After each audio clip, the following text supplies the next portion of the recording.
গুলশানের রুফটপে কফি, ওয়েস্টিনের পুলে সাঁতার, পাঠাও প্রিমিয়ামে যাতায়াত, সবকিছু ৭২ ঘন্টায়, মাত্র ৫,০০০ টাকায়।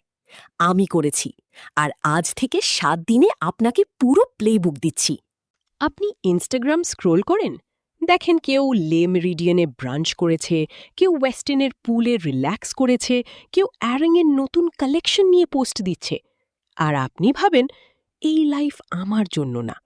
আমিও তাই ভাবতাম। মাসে আয় ৬০,০০০ টাকা, ভাড়া, খাবার, ট্রান্সপোর্ট মিলে শেষ। তারপর একদিন আমি একটা এক্সপেরিমেন্ট করলাম। ৩ দিন, ৭২ ঘন্টা, ৫,০০০ টাকা। শুধু একটা রুল, যা যা রিচ ঢাকা লাইফস্টাইলকে ডিফাইন করে, premium coffee, hotel amenity, fine dining, designer shopping, premium transport, সব করতে হবে। ফলাফল, আমি ওয়েস্টিনে সুইম করেছি, লে মেরিডিয়ানে কফি খেয়েছি, অ্যারঙে শপিং করেছি, পাঠাও প্রিমিয়ামে ঘুরেছি, গুলশানের রুফটপ থেকে সানসেট দেখেছি, এবং ৫,০০০ টাকার মধ্যে শেষ করেছি। কিভাবে? কারণ ঢাকার লাক্সারি ইন্ডাস্ট্রির একটা ওপেন সিক্রেট আছে, যেটা মিডল ক্লাসকে কেউ বলে না।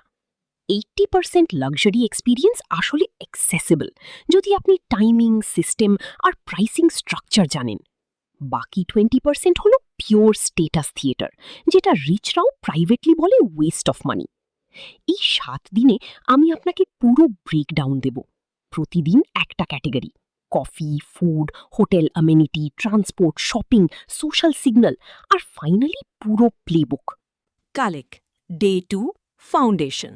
আমি দেখাবো সেই একটা জিনিস যেটা ঢাকার গুলশান, বানানী, বারিধারার রেস্টুরেন্টগুলো চায় না, আপনি জানুন। কফি আর ব্রেকফাস্ট সিন, কিভাবে লে মেরিডিয়ানের কফি এক্সপিরিয়েন্স মাত্র ২৫০ টাকায় পাওয়া যায়, যেখানে সবাই ভাবে এটা ১২০০ টাকার ব্যাপার। ফলো করে রাখুন, কাল সকাল ৯টা।